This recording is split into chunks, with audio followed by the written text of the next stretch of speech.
day, everyone. So depending on where you're dialing in from, it's still morning in some places in Canada, and it's good afternoon to the rest of you. Wanted to welcome you to our webinar today.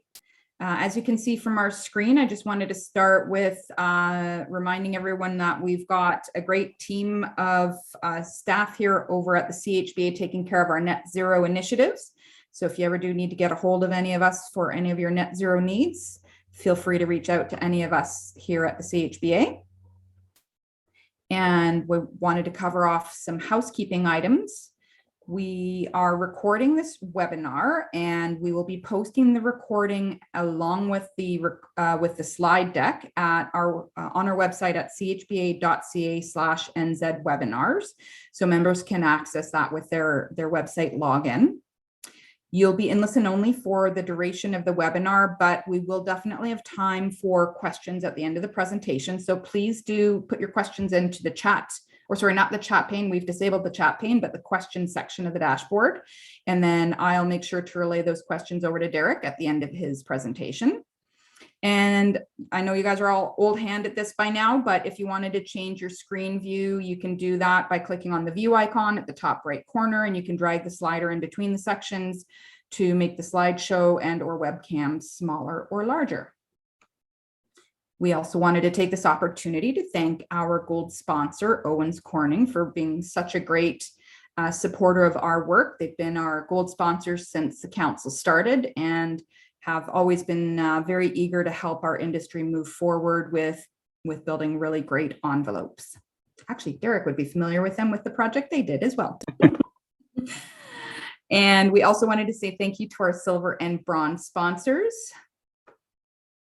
And now on to today's webinar. So today we're going to talk about Enbridge Sustain and how their new energy as a service delivers low carbon solutions. Derek Hickson is with us doing the presentation today. And for those of you who've been in the industry for a while now, you'll probably remember him from his days when he was at Minto before he went over to Enbridge. So Derek has a really solid understanding and background of a builder's needs, which is fantastic. And I think that's probably a huge key to his success in understanding why and how they would want to develop a program that really works for the builders.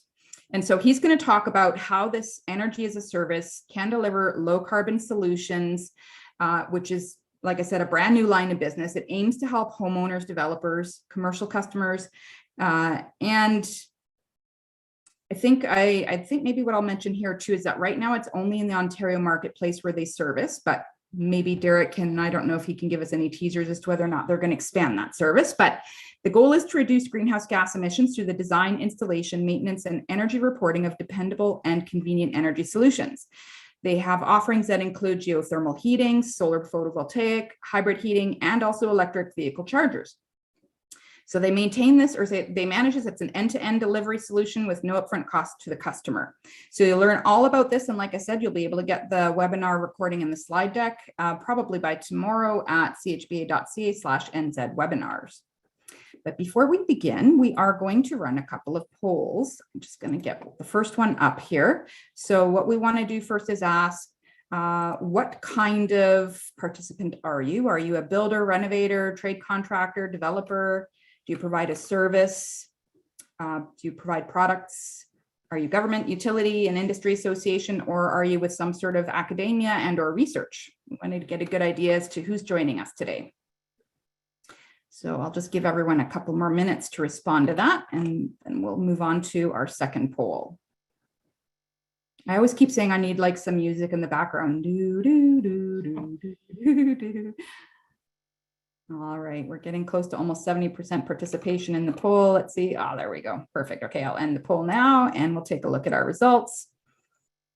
So it looks like the majority of folks that are with us today are actually in the service provider type of category. And then we've got some builders, trade contractors, and some manufacturers and or suppliers of products. Fantastic. Perfect. Thanks so much. And then we're going to move on to our second poll, which is where you're dialing in from. So we just want to get a good idea of geographically if everyone is from Ontario, because I knew Enbridge was an Ontario solution, or if we've got some folks from other regions who are also curious to see what hopefully other utilities will be able to start implementing in their provinces as well, which would be super fantastic. All right, we're just going to wait for another couple people to answer the poll, and then we'll close this one. Great, perfect. All right, thank you so much. We're going to end the poll. And what do we have? We've got a good chunk of folks from Ontario, but also some good representation from Alberta, then some from BC, and some from either the Quebec or the territories, or maybe even outside of Canada. All right, so I'm going to close the polls for now. We do have 2 more polls that we're going to run after the presentation, but I wanted to bring something up before I let Derek launch into his presentation. So for those of you who've been with the CHBA Net Zero efforts for some time now, we had our very first Net Zero Leadership Summit literally right before COVID hit, the February before all hell broke loose.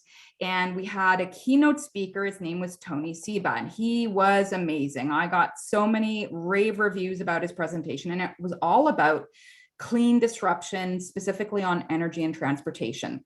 And I had heard of energy as a service previous to his presentation, but he did talk a lot about that, as well as transportation as a service. But he definitely, in terms of his predictions, he's saying that all of these renewable energy systems are definitely going to be coming, and they're going to be coming quick. They're going to be very disruptive.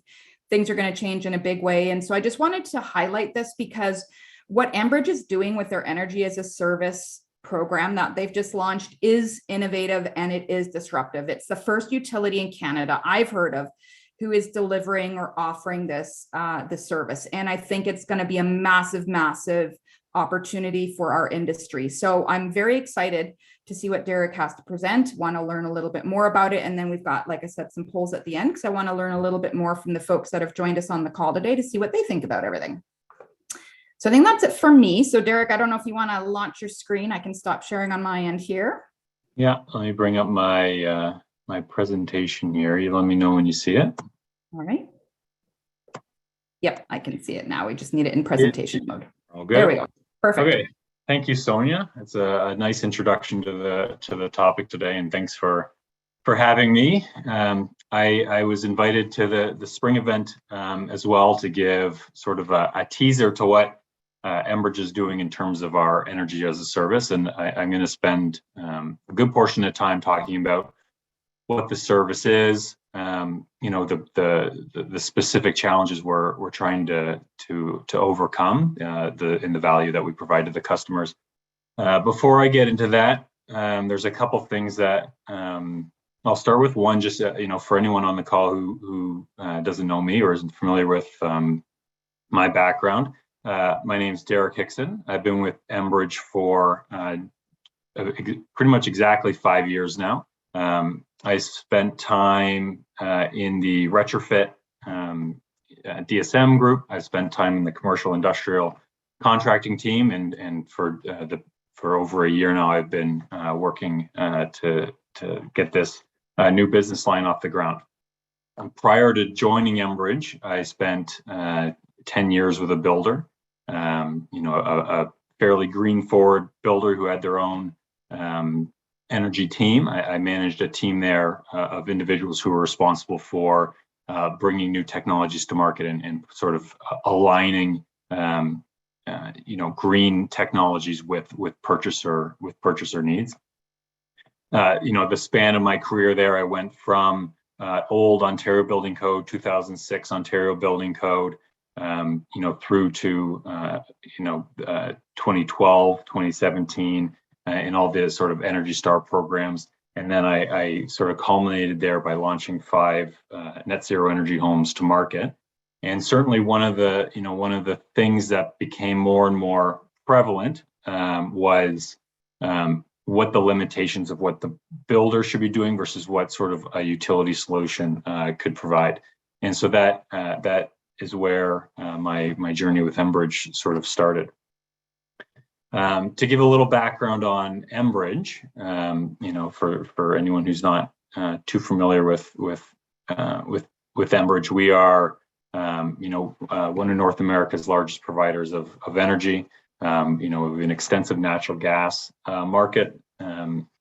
Mostly in Ontario, we're known as the gas distributor. So our focus is on connecting customers to natural gas.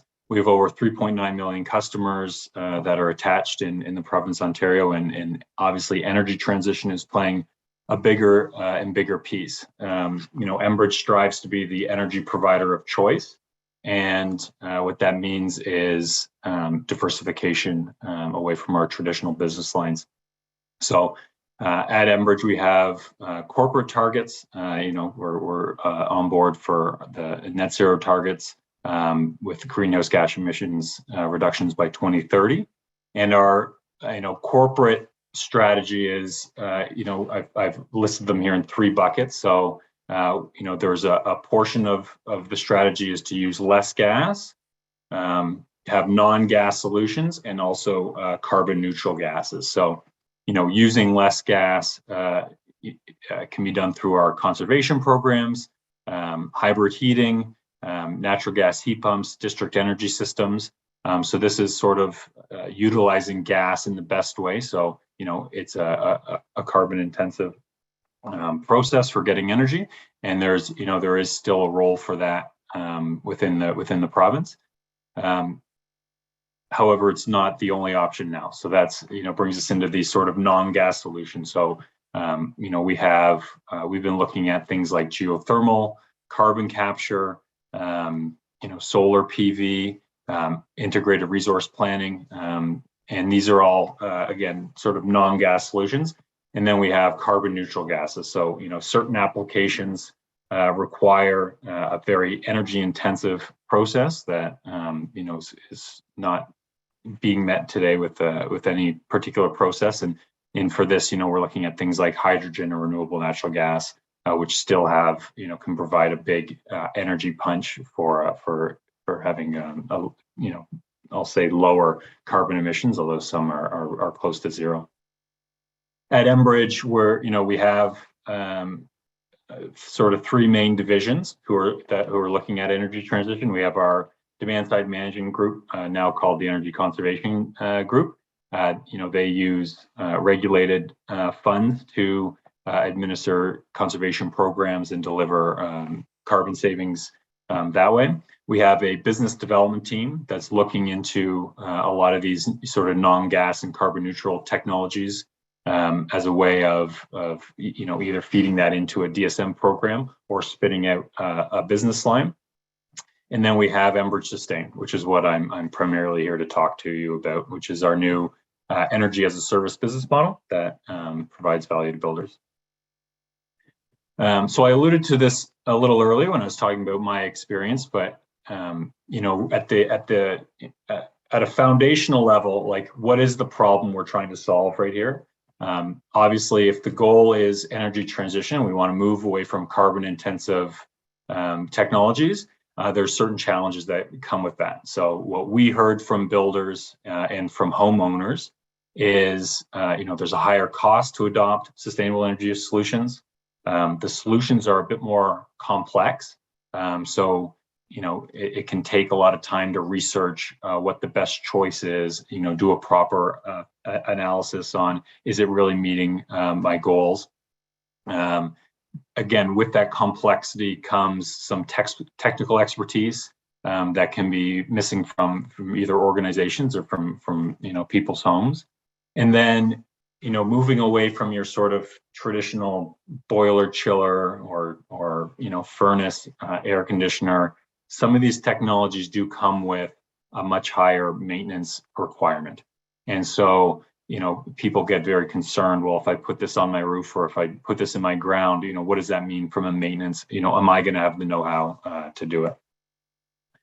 And this is the genesis of Enbridge Sustain. So the Enbridge Sustain is the energy as a service that's meant to be, providing alternate forms of energy to customers that are reliable, turnkey, affordable, and resilient. What makes it turnkey? So for any technology that we investigate for either a customer or a builder, we have a team of professionals who are here to explore what the solutions could be.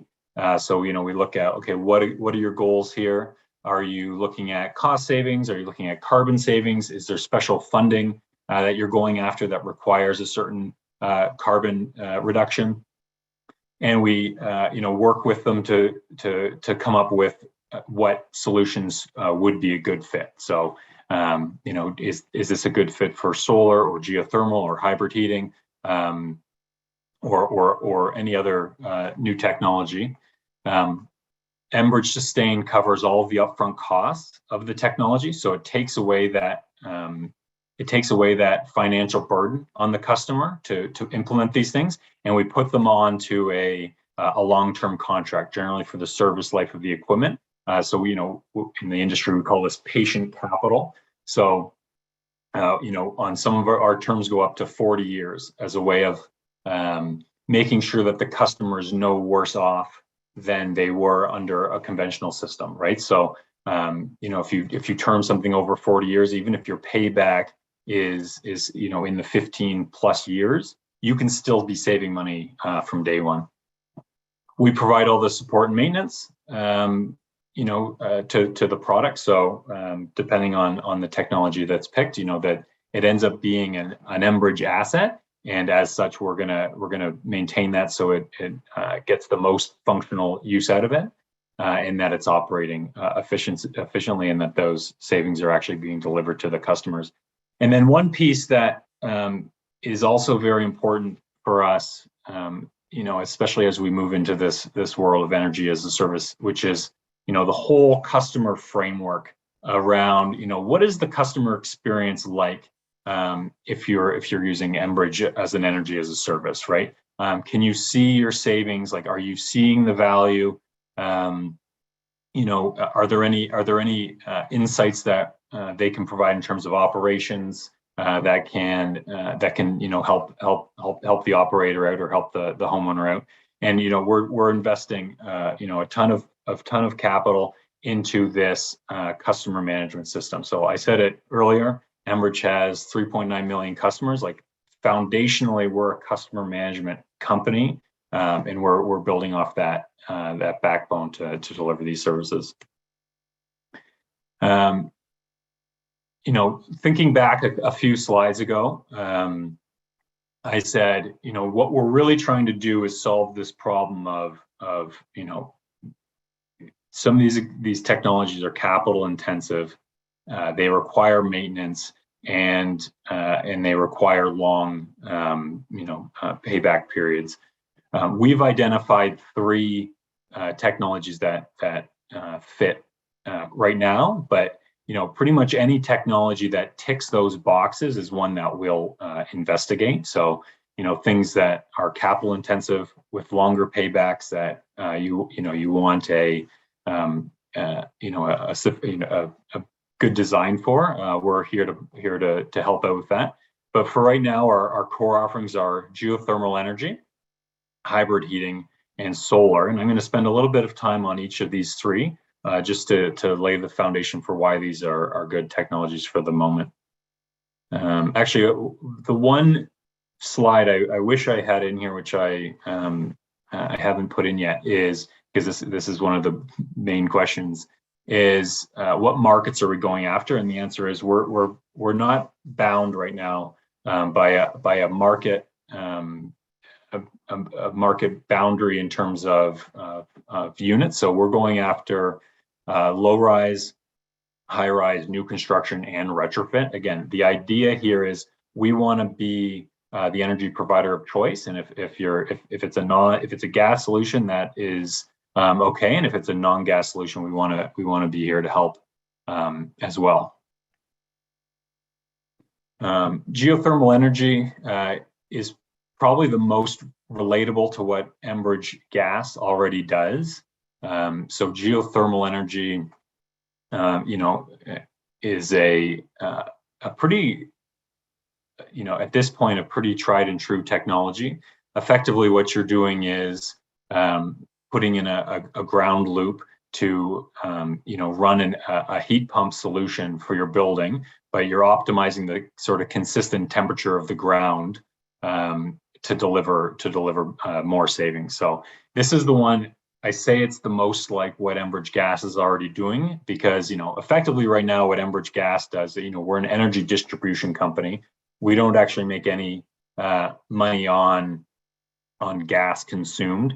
Our business is putting pipe in the ground and giving you the infrastructure to deliver gas. So, under the current framework, we put a pipe to your house or to your building, and we recover that cost over over a long period of time. And this is sort of the same. So with geothermal energy, we would put in a ground loop that we would own and operate, and you get the benefit of the energy savings. So, these systems are, compared to a cold climate air source heat pump, which might be on average 200% efficient, these sort of run up to 400% efficient.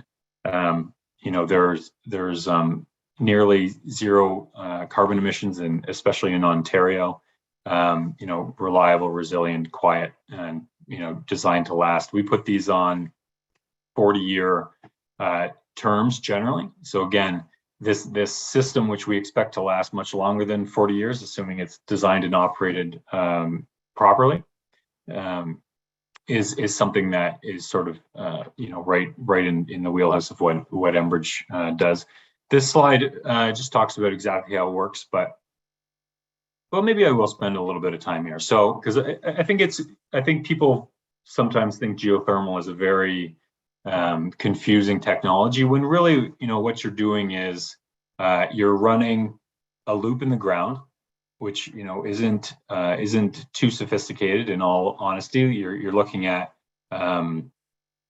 drilling down 300 to 800 feet, maybe possibly multiple boreholes, and you put a loop down there, and then you put a grout down there, and that loop feeds a heat pump, and then that heat pump feeds an air handler. So it's once you hit the air handler step, the distribution from that point is very similar to what you'd typically see.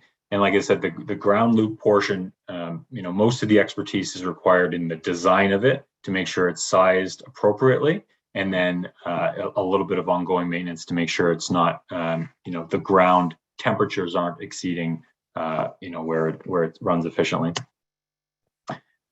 Geothermal is one of the sort of the top tier low carbon solutions. The dual fuel hybrid heating option is sort of an in between right now. It's technically a lot simpler than geothermal. It utilizes pretty standard components. Typically, you're looking at having a furnace plus a heat pump, and I think most people on this call are probably familiar with that.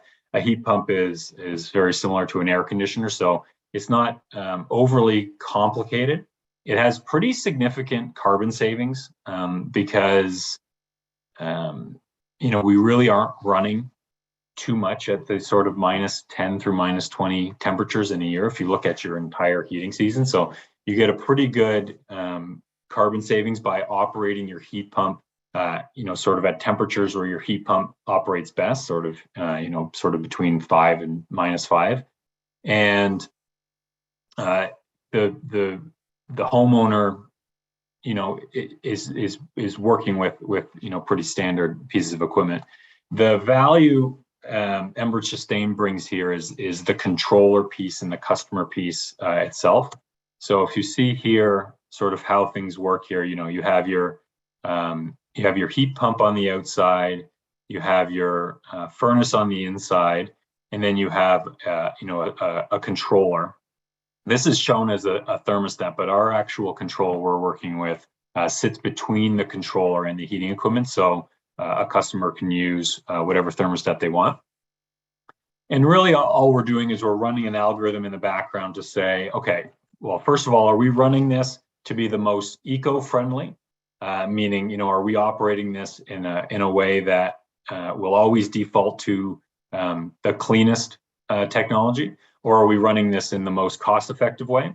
And we want to give customers that choice. In fact, we want to give them even further choice, where they can say, you know what, I'm all in favor of reducing my carbon efficiency. If you can keep my energy bill from going up 10%, then I'll choose that as my option. So, not to spend too much time on the controller, but it's a more complicated solution than it might seem on the surface. are just switched over based on temperature. Now, that's sort of okay, but it's not the most cost effective, and it's not even the most carbon effective. The controller will look at things like, the things that make it complicated are time of use pricing, this new introduction of the low overnight rate, and then also looking at the marginal emissions factor of the grid. And this is talked a lot about at Enbridge, and it's not well understood. But obviously, the grid, although it's 93% clean, there are times when you're running natural gas on the grid, and the reality is, if you were to run your heat pump at a cold temperature and the grid is firing up its gas plants, that's actually a more carbon intensive process than just burning fuel on site. So it has this interesting way of looking at, okay, what's going on the grid? Is it clean or not? What's our efficiency of the equipment? What's the cost of power? And it sorts all this out to make a decision as to should I be running my furnace or my heat pump? So those are the two HVAC solutions. I kept them separate from the solar solution, which I'll talk about in a second. For the sake of a carbon comparison, you can see here this just looks at heating and cooling. So this is a conventional system doing heating and cooling. Runs 7 to 8 tons a year of CO2 equivalents. You can see geothermal is the deepest savings here. Again, you're doing a couple things with geothermal. One, you're effectively using 75% less energy for your heating. Maybe half as much power for your electricity, and then you're also benefiting from a very clean grid.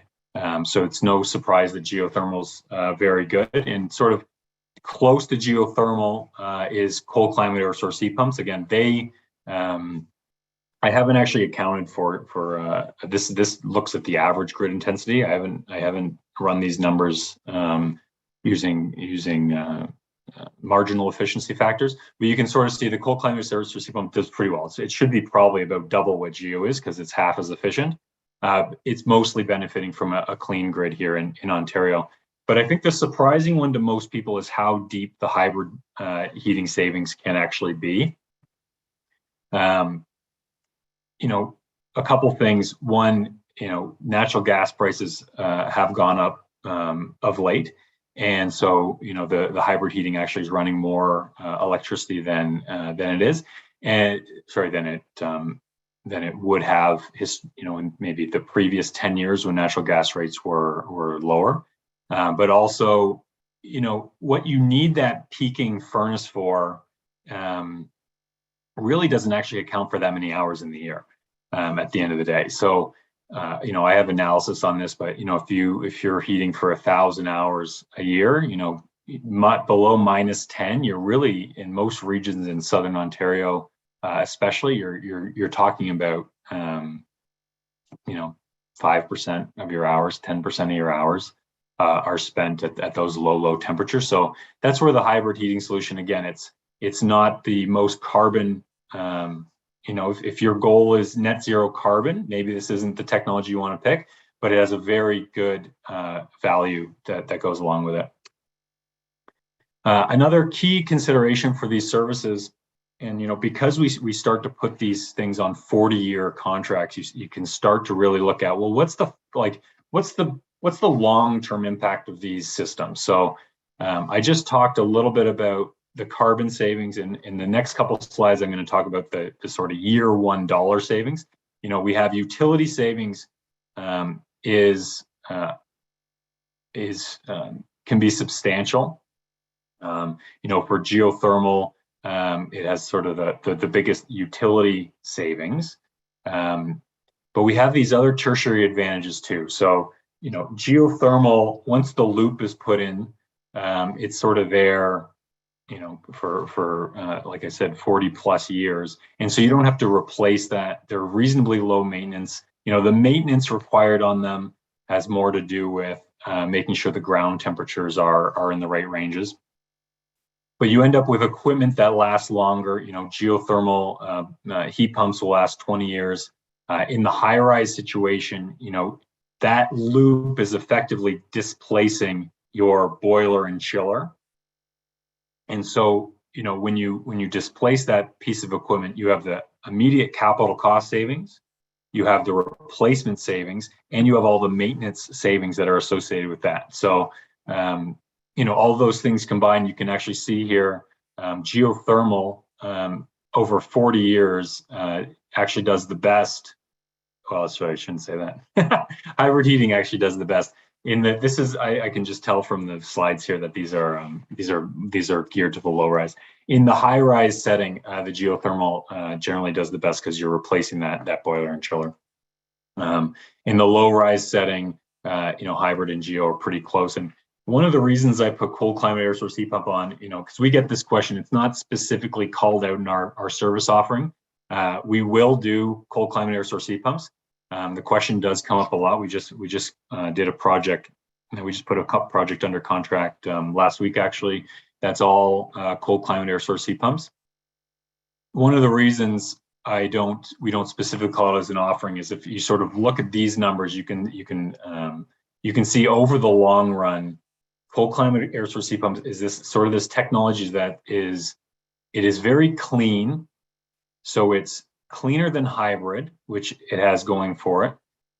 It's not quite as clean as geo, but compared to geo, it is, it's a lot more expensive. So you have, an efficiency of about 200% on average. I think I said that earlier, whereas geo's 400%. So right off the bat, you're generally not actually saving much in your utilities compared to natural gas, at least at current natural gas rates.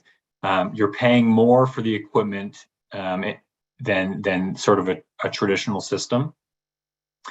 And the equipment service life is similar to conventional. So whereas geo really benefits from extra service life and again, putting these things on long-term contracts, like our geo contract is 40 years.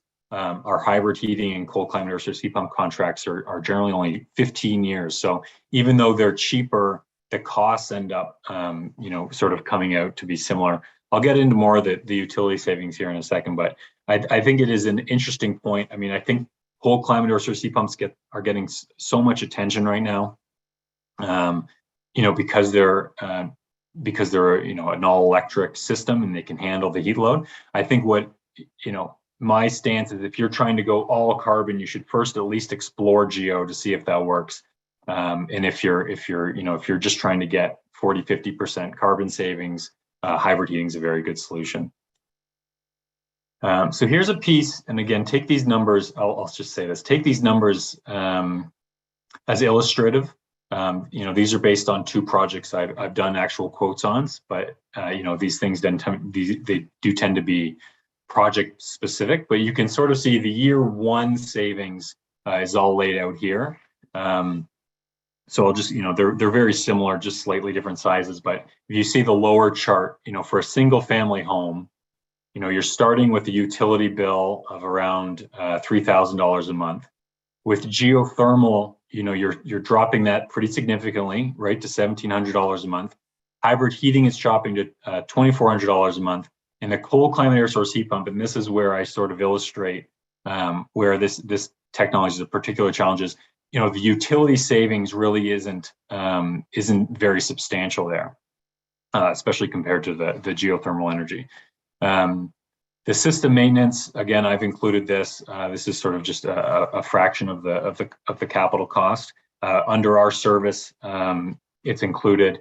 And then, what I've put down below there is the service fee. So in the conventional system in Ontario, generally, the proponent is looking at doing sort of a hot water tank on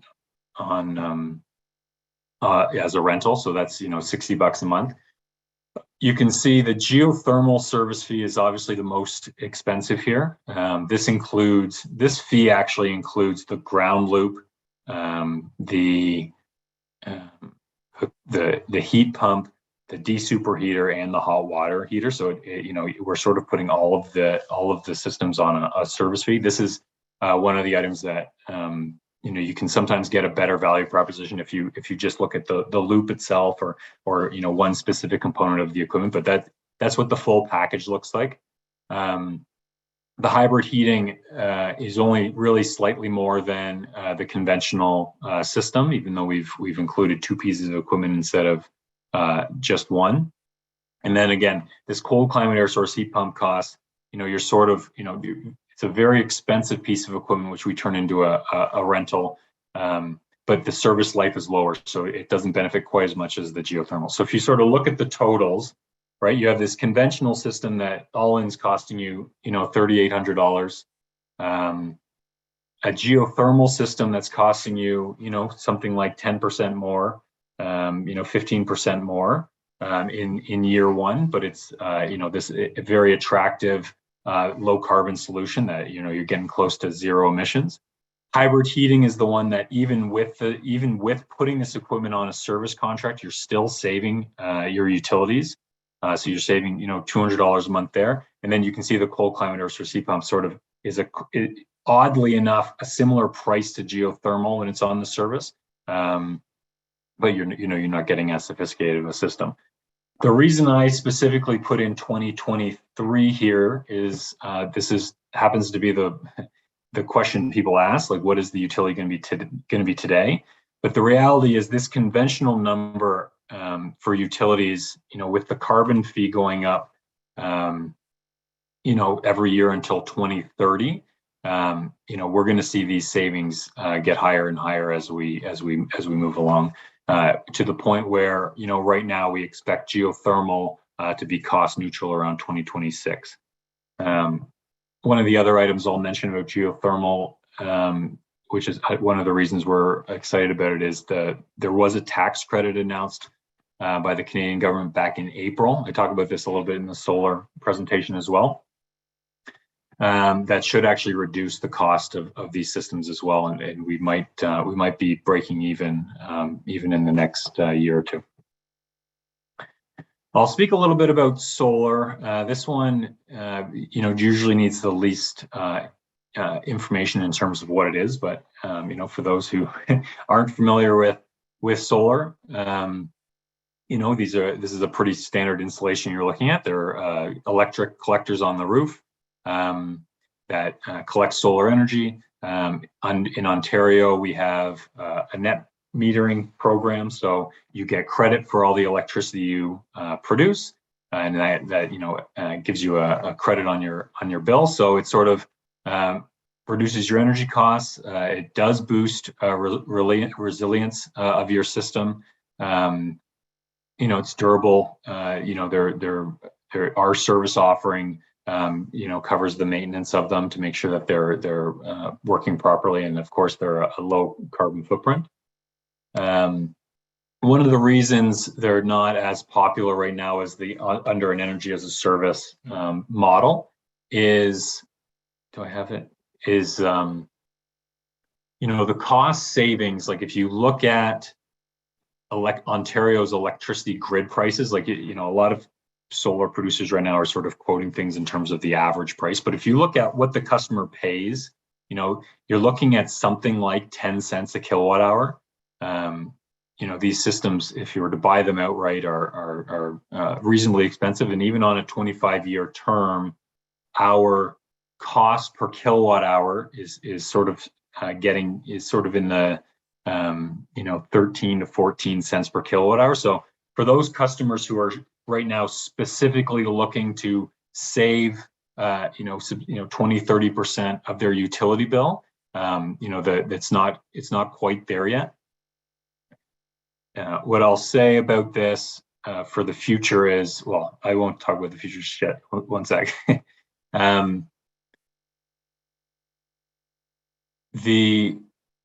There are these numbers that I'm showing right now are sort of one-off numbers. So generally speaking, a lot of the interest we've seen are from one-off customers who want us to come out and look at it. there are significant savings to be had if this is done at the development level.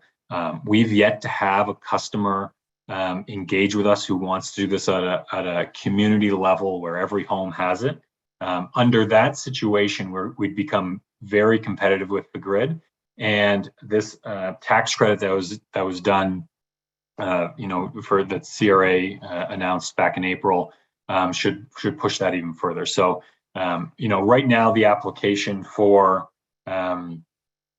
solar, like if you're looking for those, a cost comparable solution where, you have a provider who comes in and treats this like a utility, this is a great solution. I encourage anyone on the call to reach out if they have a community like that.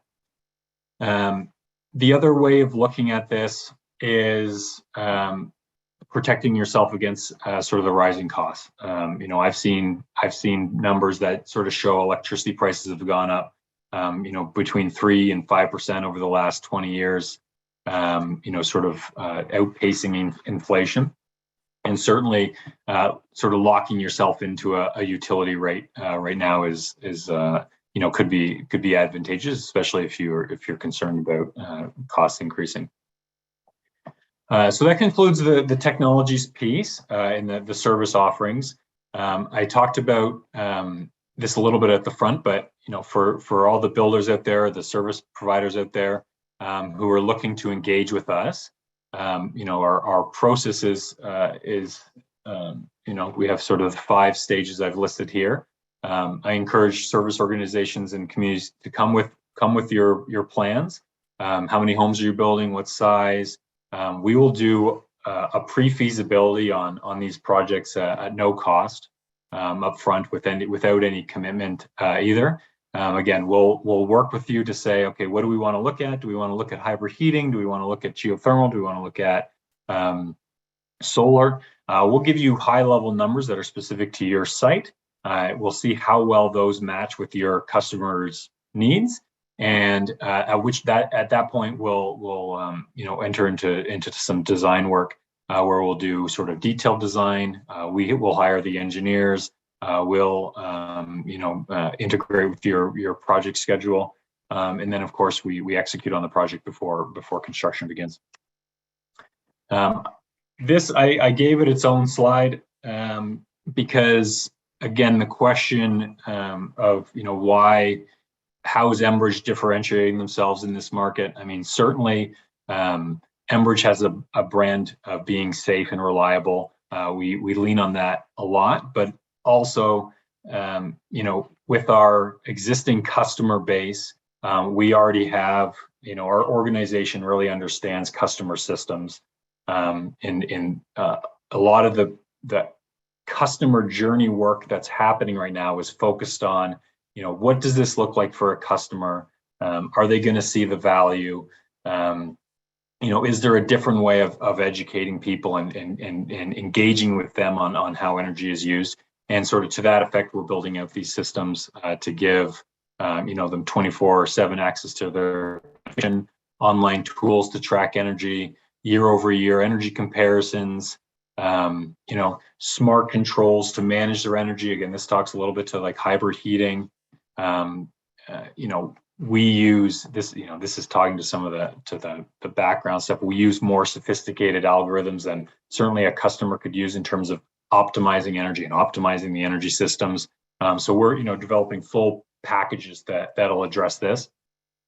And then of course, notifications. So this is becoming more prevalent. We've seen this in the thermostat market, where people want to know, if the furnace has been running for 10 hours for some reason and can't keep up, we can send them a notification. If something's not kicking on, or one system's running, not system, we can give them a notification. So this is all part of that customer journey. So that concludes the formal part of the presentation. I think we're going to open it up to questions here. Just before I end, for any projects that are out there, certainly you can reach out to me. I'm one of the sales representatives with Enbridge Sustain, and we also have a general email address, sales.sustain@enbridge.com. and that'll kick up the process for looking at your project. So I'll say thank you, and I'll pass it back over to you, Sonia. That's awesome. Thank you so much, Derek. I actually have my own list of questions. So I'm going to get this started, although actually, let me start with Derek Satnick. And I think, Derek, your question was answered. He was asking about your costs and whether or not they were annualized. And I believe you did it for just like the first year in all of those scenarios, right?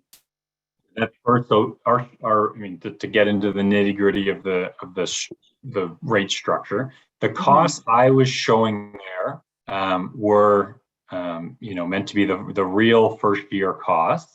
So I haven't taken 40 years of savings and divided by savings. I've shown it that way before.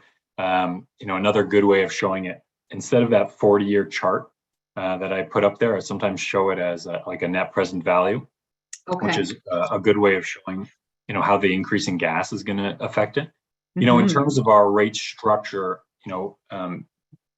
there is something I should mention, which is our contract duration is long, but what we do is we escalate it. And this is one of the ways that we're able to make the year one savings more attractive.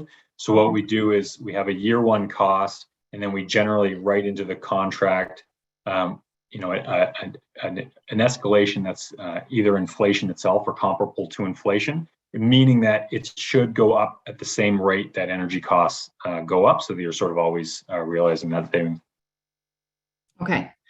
Okay. So I'm hoping that, Derek, that answered your question, but I wanted to bring up the point. One of the big points for me was when you take a look at the service that you provide and you're doing this upfront analysis of, okay, what are your loads? What are even your ideals? Like, is it cost savings? Is it carbon savings?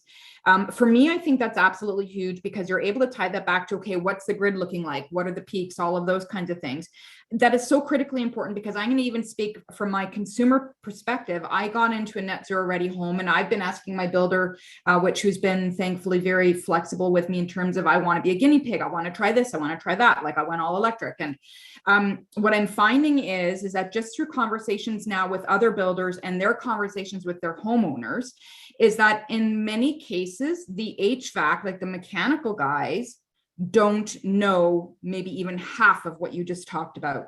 And their mindset in terms of the settings and what the systems and how they operate together and how to optimize that, they are nowhere near the level of savvy and experience that we need to have at the table. So for me, I would say that's probably a really big benefit. And I really liked hearing where you were saying that once we start looking at a community scale, then all of a sudden that changes the playing field quite substantially too. And I can imagine you said that was the case specifically for PV, but I'm thinking also for a geo, because when we look at what a code built house would be, like if we're talking 100 gigajoule home as a code built house today, compared to a net zero ready home, which might be like 45 gigajoules. Yeah. Then when we're looking at a community scale, and we can do it at the community scale, I'm going to suspect that that's going to be a big savings for everybody involved then, because you're going to have a community scale system, but it can function on all those smaller loads then as a whole. That makes such a big difference, right? Yeah, exactly. And so we're looking at both. We are looking at retrofit for these technologies as well as new build. And that's certainly that's the biggest selling point for new build, which is it's obviously much cheaper to go out and do this on 50 homes, or even for that matter, 10 homes at once, rather than, mobilization costs in some of these projects are pretty high. And so that, can bring these technologies to be accessible to the everyday consumer. And then definitely, maybe this is more on the retrofit market, and I know there's service advisors around here this will ring true with, but, the practices around sizing equipment are, abysmal. I've been, obviously I've been at this for 15 plus years, and I was just recently doing analysis of my own house, because I was looking at, is exactly what I'm talking about. I was looking at how many hours are we at each temperature. And from that, I can look at my house, I can look at the size of my furnace, and I should say, well, how much should this be running? And the reality is my furnace is at least 2 times bigger than it needs to be. Yeah. And that's, from a whole host of reasons. First of all, you're paying more than you have to put it in. Mm-hmm. And the impacts on, again, I'm speaking to the converted here, but the impacts on the comfort, short cycling, equipment life, all these things, where that's just where the industry is right now. It's easier to oversize a furnace. Maybe it's not that much more to put in an 80,000 BTU furnace than a 40,000 BTU furnace, or for that matter, what does a homeowner know anyway? So a lot of these practices, are things that we're looking to address, and we're trying to be as transparent as possible with everything we're recommending. I actually want to bring up one other point. For those of you who've had the opportunity to hear Robert Bean speak about Exergy, I don't know, have you heard that one, Derek? I have heard of Exergy. Okay. So the basic concept for me, how my brain keeps it straight is, if I want to flatten out a thing of cookies, like I'm making sugar cookies, normally you would use a rolling pin because that's the right size for the job. You wouldn't bring in a steamroller that typically rolls flat with tarmac on your road, right? Well, that's kind of the idea here. We're using the big steamroller for things we really only need to use a rolling pin for. Right, exactly. And so that's the idea of Exergy. And I feel like Exergy can be a really big concept for us to take into consideration when we're thinking about how we're sizing our energy systems for the needs of a low load home. It's really quite a really amazing concept. And I think that that's really important. But I also wanted to ask, actually, maybe right now is a good time while people are still on the call. I just want to go through those other two polls we had.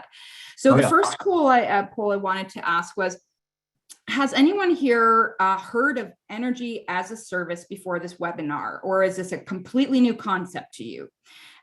Because I just wanted to get an idea as to like, how leading edge is it? Like, has it been kind of on people's radar? We're just going to wait for a couple more people to take the poll here. Let's see if we can get like one or two more people to get on that poll, and then I'll wrap it up. All right, we're going to wrap this up now. And it looks like there's 40% of people had heard of it before, but 60% hadn't. So that's interesting. And then my last poll is on, would you be more likely, now that you've seen this presentation, would you be more likely to consider including a community scale renewable energy solution, such as the options that Derek just presented, in your next project, because now you know what energy as a service is and the potential opportunities it could bring you in your project? So it looks like we've got almost like a good run between yes and it depends. And amazingly, no one has said no yet. So I'm going to give a couple more seconds, see if any more responses. No? Okay. We're going to end that poll and share the results. So it looks like 47% of people would say yes, they'd be likely to consider it, and 53 said it depends. So I'm assuming, yeah, they want more information. Good. It would Good have to answers. be dependent on their project. Yeah. So I think that, this is for me a really interesting change. I would even I didn't even think about even considering it as just an individual home. Like, truly, when I heard of energy as a service, to me, the logic behind it is at scale. It's at the community scale where we need to get the developers in. So we've got a couple more comments here. So Shannon is asking, are you providing the solar panels and heat pumps for free in new construction? Yeah, I saw that question. I was trying to figure out what Shannon was getting at there. By providing them for free, I mean, we assume the capital cost. So we provide them to the builder, to the customer at our cost, and we turn that into a service fee. Exactly. Yeah, that's what I thought. Okay.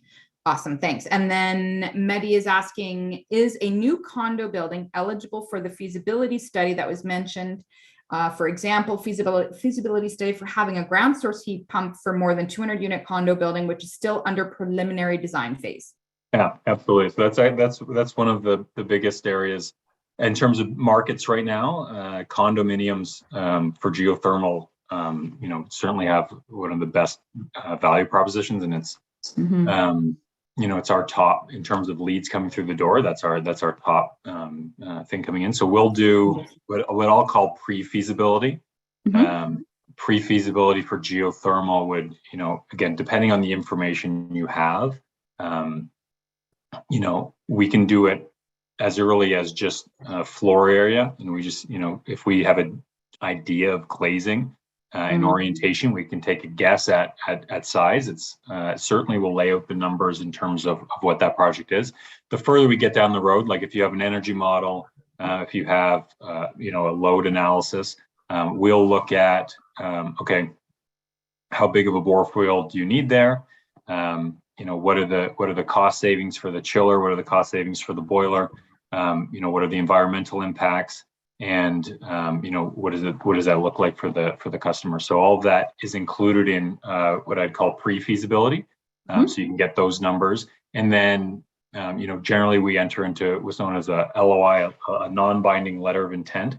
That effectively says, look, we're gonna undertake some design work here. We'll hire a designer to get you a proper what do you call, I guess, a class D or class C feasibility study that has, costs within 10%.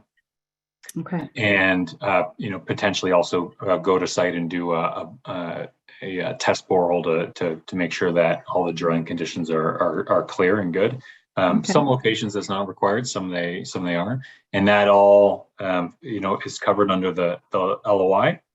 And then, before we start construction, we would enter into a thermal energy purchase agreement for the project. Yeah. That's good to know a little bit more about that process. That was awesome. Yeah. And this is the kind of stuff I get excited about. So I've got some more questions in regards to, have you guys done any analysis on now if you were to put batteries into the mix and EV chargers? What would that look like? That looks good. Looks good. No, that's a hot topic. Obviously, I think a lot of people are trying to figure out what does that smart grid DER space look like. We don't have an offering for it as of yet, but I think it's an exciting area to expand into. Okay. Awesome. But you do EV chargers. So have you ever had anyone say, okay, if we had like 10 EV chargers in this condo building and we put some solar on, and what's that look like? Has anyone even asked for that yet? Or have you done those analysis? I know I don't, I didn't put it in this presentation, but we actually are active in the EV charging community. Our sort of focus there is on retrofit condos. So condos that don't have any money in the reserve fund that want to do EV infrastructure. So again, we'll come in and do the design and do the capital cost of putting in the infrastructure, and then we'll turn that into a cost for the people who are actually using the EV chargers. In terms of working with the solar and the grid, those are discussions for the future. Okay. Awesome. Thanks. And Yuri's got a question as well. Is your presentation that you mentioned providing trade expertise and professional installation as a benefit of the program? Are you doing it with your own force or contractors? Yeah, this depends on the market a little bit. So for the bulk of the services, we have an MSA with a contractor that we're doing most of our work with. We're also looking at bringing on dealers. There's a portion of work that's done through them where we sort of approve of their design expertise and we'll do it that way. So it is a little bit of a mix. We're still early days in a few of these items. We sort of have an MSA that covers everything, but we're actively looking at ways to penetrate the market more. Okay, awesome. Well, that's it for our questions. And we've actually got 1 minute left here. So I think what I'll do is just say to everyone, thank you so much for joining us. And Derek, thank you so much for a great presentation. I'm excited to see where you go with this new service, and hope we got some interest on this webinar, and hopefully from some developers too, because I'd love to see some community scale stuff. So that's awesome. So thanks. And everyone have a wonderful rest of your day. Thank you so much, Sonia. Thank you, everyone. You're welcome. Bye.